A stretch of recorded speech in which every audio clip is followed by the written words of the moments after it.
Alright guys, hope everyone's well. Let me just, maybe in May I did that.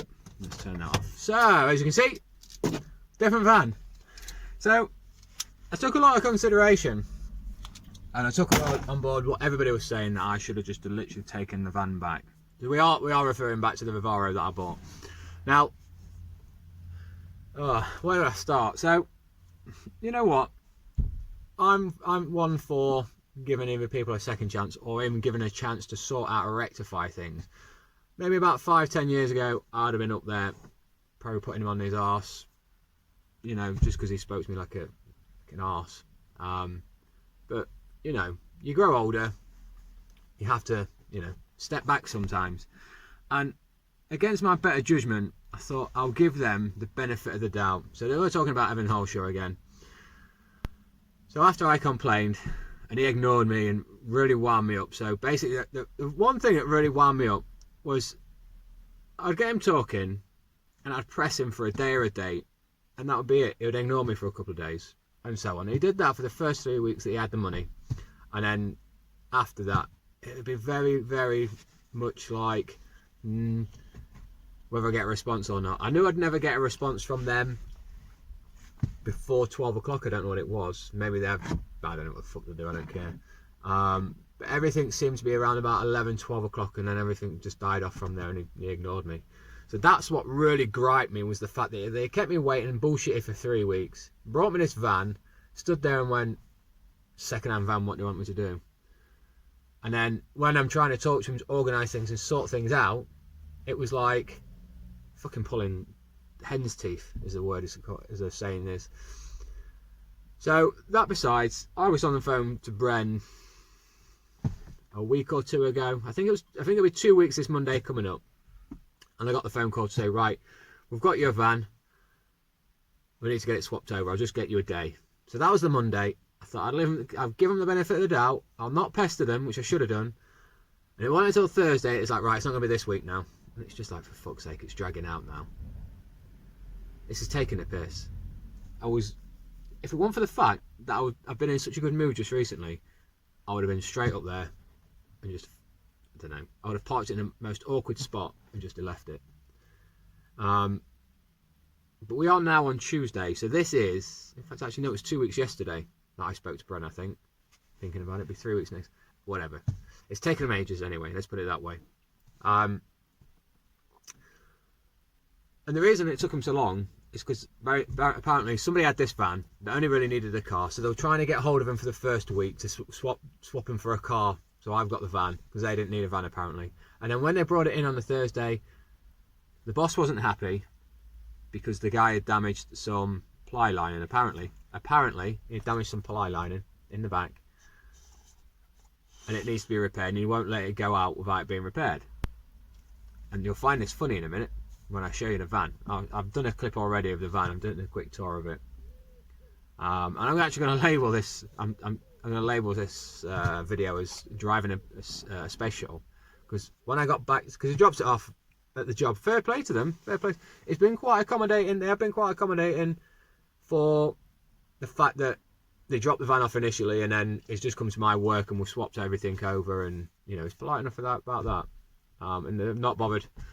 They're not so that you have to come in and all like that. Anyway, beside the point. Anyway, so I get back to the job and open the back doors, and I'm like, what? So they've brought me, I think it's a medium wheelbase, high top Transit, right? Which it's not a problem. It actually works out my benefit, and I'll tell you in a minute. I'll tell you the reason why in a minute. Open the door, and I'm like, what the frick? Open it up. It's like opening up into a space shuttle. Now this van has never had an inch of ply line in it in its life. It's only done 580 miles. It's a 70 plate. And opening the back doors was like opening a space shuttle. It's just pure white apart from the black cables. And there's like no ply line in it one bit. So him saying that it's come back and I need to change the ply line in it is yet another fucking a crock of shite. I've got to stop swearing. I'm going to put this as not for kids so I can get away with it. So I'm just about to send him an email saying I've just opened the back doors and you do realise that this is going to get scratched to shit, because like today, I've already taken one load of waste away, and tomorrow's job, which this is why it benefits me. For tomorrow's job, I was going to I was hoping to have the trailer and a chipper, because it's a biggish job for the van I've got. For the size of van I've got, you would need to either chip it down or do 2 loads, or a trailer and van full of waste, right? So that's why this van, being huge or bigger, is working in my benefit. It's in my favour, should I say, because I won't need a trailer, I won't need a chip. I can just bag it up and chuck it in the back. So that's why it works in my benefit. So it works out for me in a way, because they've brought it to me today. I've got a decent sized job on tomorrow where I need a big van because I've got to take a load of waste away. So yeah, but there we go. That's the van update. So he said he'll have it back within a week, but if not, they'll just extend the insurance. So I don't know. What do you say? But anybody that I've spoke to and said about bought it from Ford, they've just gone. And everybody's had a story to say about what they've had. The customer yesterday, when I said I bought it from Ford, she went, "Ooh, my dad bought one from them, and it came with 2 bald tyres." Funny enough, she said it broke down, so they sent it back and fixed it. Then the engine blew up, took it back and fixed it, or replaced it, one of the two, like changed the engine. And then when he got it back, it still wasn't right, so he just got his money back. So I'm hoping, basically, at the end of this week, because this is basically going to decide it for me, right? You know, it's going to decide whether I just turn around and say, look, fuck off, because you're taking a mickey now. Or fantastic, they've done what they said they're going to do.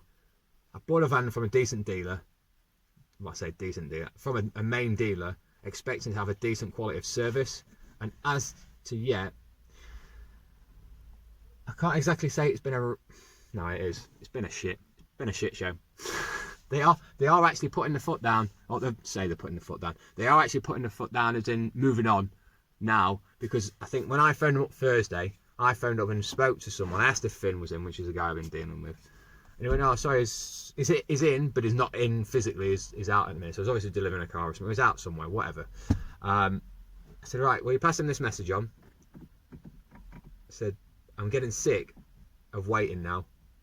He's left me all week. He phoned me Monday. He's not spoke to me ever since." I said, "Tell him to phone me because I'm getting sick of it. Because I'm in the right mind to bring this van back." "Oh, what's the problem?" I said, "Don't worry about it." I said, I want your, while we're on the phone to you, I want either your complaints department number or your area manager's number. I said, because I'm getting sick of this shit show. Oh, what's going on, mate? What's going on? So I had to run through him. He said he's going to get one of his partners to phone me. Still waiting for that phone call. It's not going to happen, is it? Because what happens is these guys want to protect themselves. They don't want to let it go any further. So if they can get it sorted before it gets to that point, it's all done and dusted and nobody else knows about it, does it? So you're going to see a video in a minute. I've just done a quick walk around on the job, and when I opened it, because the reason I did the video was because when I opened the back doors and I was like, what the hell? This is weird. I've never actually seen a van. Actually, no, my first P-Reg Transit actually didn't have ply line. It didn't have ply line up the sides. I had to put that in. It was a base that had it. But I've never actually seen a bare Transit this new or this nice before. And I really need to send him that email because it's just going to get filthy. Even just the roller in and out next week, and the roller, the roller on the back of my mower, the steel roller, is just going to cause havoc. It's just going to rip the hell out of that paintwork. I might actually have a look online, see if I can get a used carpet or something to put down just to protect it. I might even get a piece of 8x4 timber or something just to stick down, because buggered if I'm buggering someone else's van up. But there we go. So that's it. At the end of the day, I'm giving them the benefit of the doubt, giving them the chance to sort it out. What we have got to understand is, you know, we are in a pandemic. We have got, you know, they have got processes to go through. So, you know, I made the complaint. I want something fixing. So they've got to find a van. Unluckily, this van was out and stuff like that. I know it's no excuse. It doesn't excuse the shit show of a performance before that. But, you know, there we go. There's no point just kicking and screaming, because I could have taken the van back and they could have told me to get lost and then taken up to a month to give them money back. And then I'm stuck hiring a van at £100 a day, at £50 a day. You know, so it's going to cost me more that way than it would be just to hang on, push buttons. I've got to say, since I've asked for the complaints department and the area manager, they just seem to be actually communicating better now. But that's all you ask for, isn't it? You know, rather than just being left for days, just a quick, taking him 2 minutes to send an email saying, look mate, I've not got anywhere yet, I'll let you know tomorrow. That's all it takes. I mean, I don't expect one every day of the week, but leaving you 3 or 4 days without knowing what the hell's going on, it's just a pain in the ass. But anyway, I'm going. It's 10 minutes already, so I'll see you guys in a bit. So this is what they brought me. It is a Transit high top. It's basically brand new. It's a 70 plate with 580 miles on it. I've literally just, the reason it's taken me so long to get this van is because one, somebody had it. I've just explained this really, but I've just opened the back, and I wish he hadn't brought it actually. He said it's having the ply lining changed on it. I think he was talking shit, because I don't think there's actually been any ply lining in this whatsoever. It's like a bloody space shuttle. Not complaining, it's a van. I've got a van to replace the van that thingy, but there's absolutely no marks for ply lining actually being in it, no screw holes or anything. It's like a bloody space shuttle. I'm yet to stick, you see it, that rotavator in it. I don't know if I dare. So, that's it. Tell you what, the brakes are sharp on it. And they want to be for the age, really. Focus. Silly dog's laying on the seat, look, he finds it comfortable. Okay. It works.